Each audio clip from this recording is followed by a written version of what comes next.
I sincerely apologize if you don't remember your question, but please do enjoy, okay? Welcome back to DJ's Dynasty. It's your girl DJ, and I'm back with another video. Back with another Bomber Club video. You know what I'm saying? You guys ask me questions on Instagram, and thank you to those who actually participated. I respect you. I love you. Thank you for tuning in. Why don't you make a couples channel? Because I never felt like I was interested in that, and he definitely wants to come through for like challenges or like maybe makeup on him. Stay tuned. Okay. I'm stanky but lazy to go wash my ass in the shower. Girl, I already know. I feel you though. I feel you. I already know. You ain't the one. Your stank might be like somebody's regular smell. Like I already know. I already know you joking. I already know. And I know it's not that bad. But to you it is really bad. For you it's bad. But I know you're gonna get in there, and cause sometimes you're just so overwhelmed as a new mom and so much things to do, and you're just tired. You're like, ugh. Like you don't have the energy to do it, but like just sometimes you just gotta rest a little bit and tell that daddy, that mommy, that auntie, hold my baby, I need a shower. I need a good ass shower, okay? But you got this. I know you got this. I know by the time I post this video, you done took like 20 showers. What inspires you? What inspires me? What inspires me? I feel like my first inspiration definitely has to be my mom. I'm not saying that to say that, but she inspires me that. Let me tell you why. Let me tell you why this is funny, because my mom, her expectations are just too high for an individual, for a human, for any individual that's living on this type of earth. Too high. So for that, she inspires me. She has so much expectations and things like that.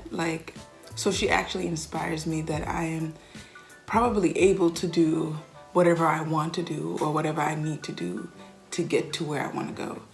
And that's first and foremost. My daughter inspires me, and I have to look, she inspires me because I'm trying to make history. I'm trying to make history, and I want her to see what I've done. I want her to know that I'm a model. I'm a Black woman, and I have to make woman empowerment changes. I have to make Black power changes. I want her to look back and be like, my mom did that.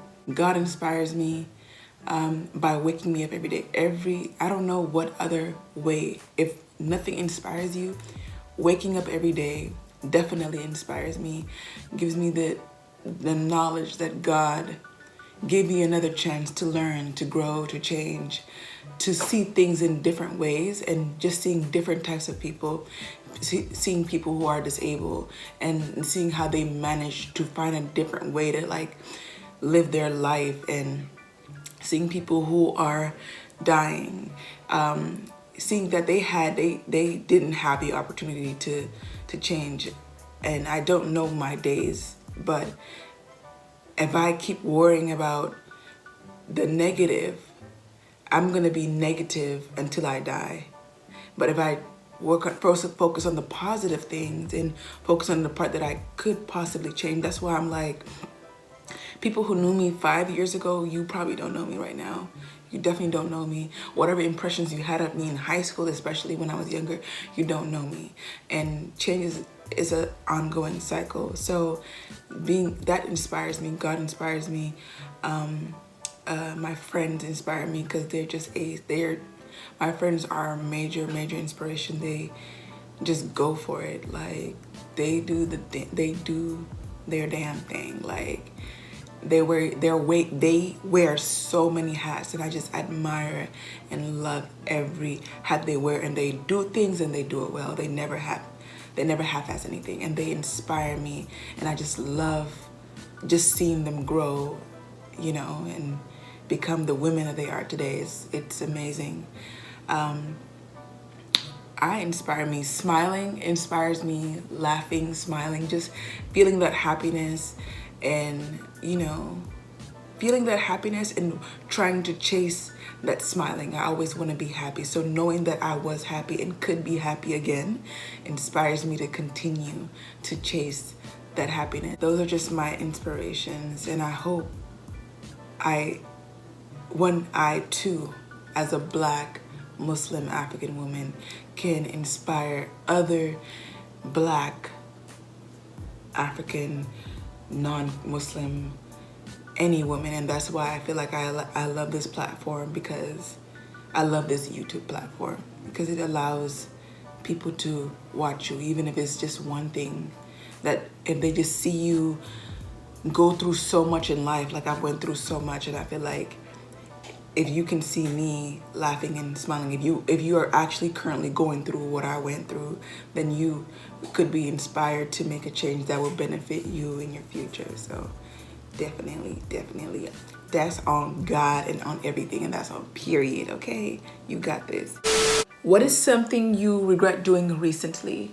Something I regret doing recently is just basically going to a wedding dinner, something of that sort, knowing that they wouldn't really take precautions when it comes to prevention of contact, I wish I actually just wore my mask, and I enjoyed the time I spent there, no doubt, but I just regret that it was like myself, and feel really bad that I was just irresponsible enough to be in an environment during this time and during this pandemic where multiple people were not wearing masks, and I just try to act like it didn't exist, and I was just there, and I could have contracted anything. It's like I could have got it, and I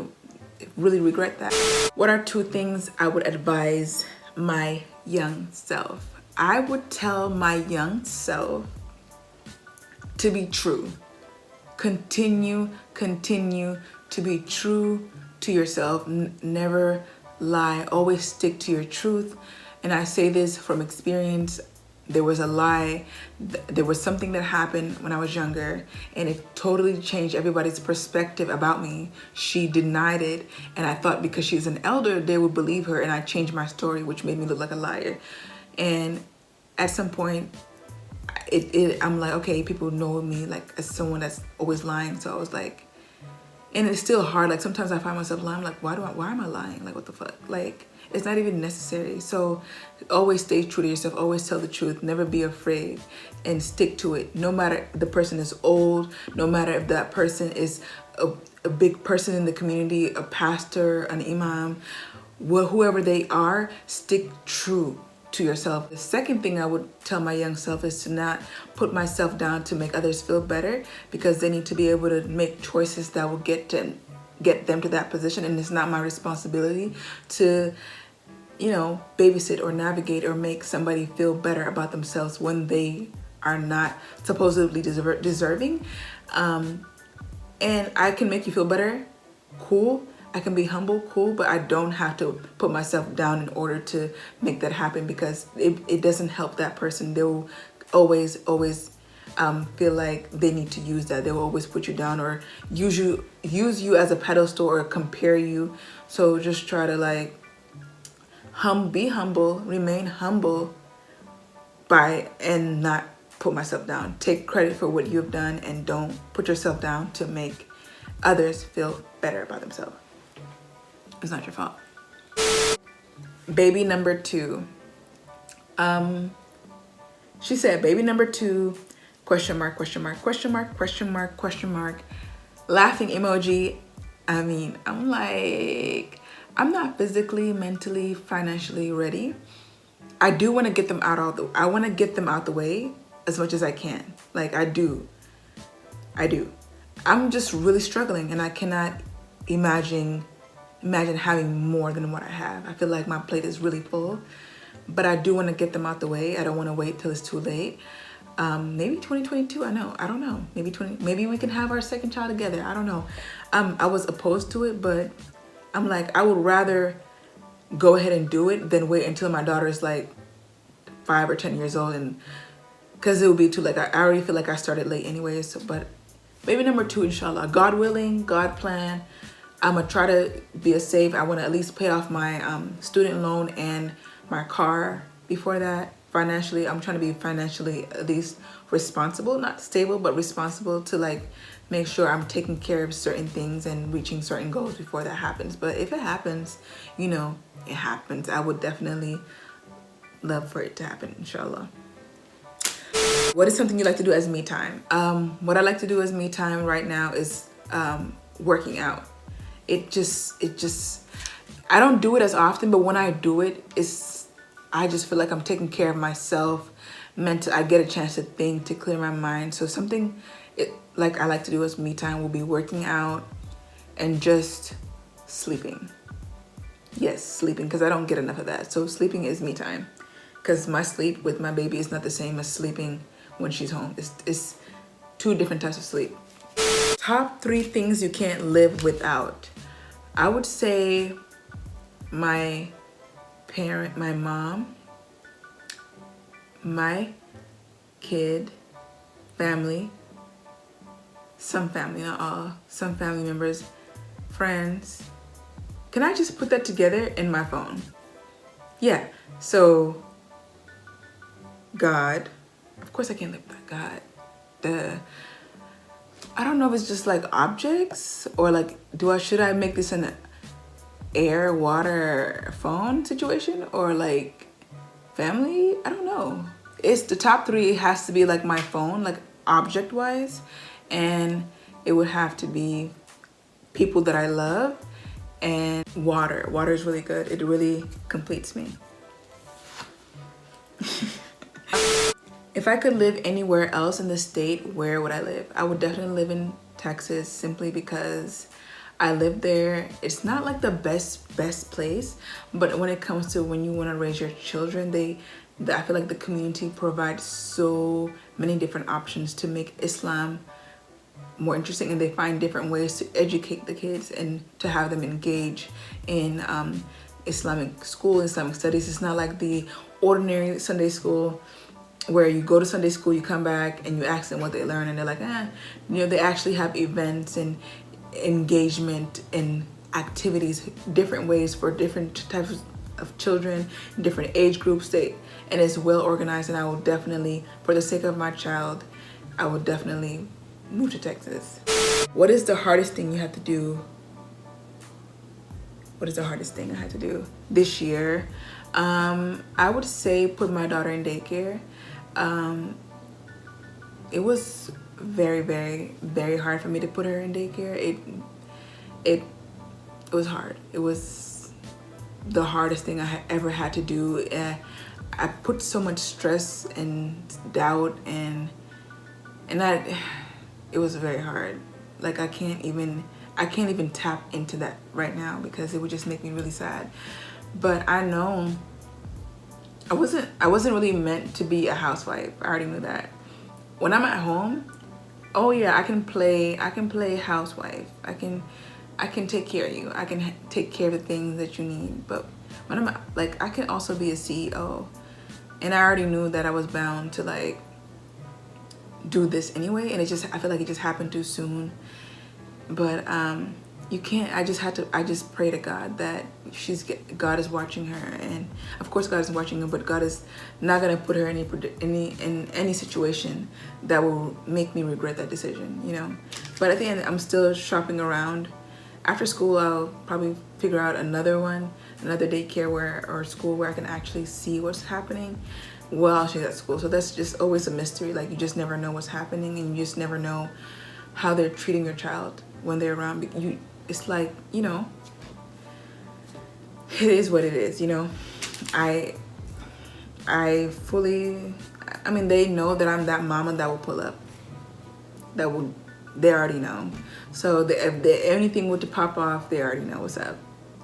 They come in as soon as I complained or made different comments so many times that they come in ready. Like they're like, oh yeah, her mama this, her mama that. And they come in with like, oh yeah, she already got scratch over here. She ate this, she need this.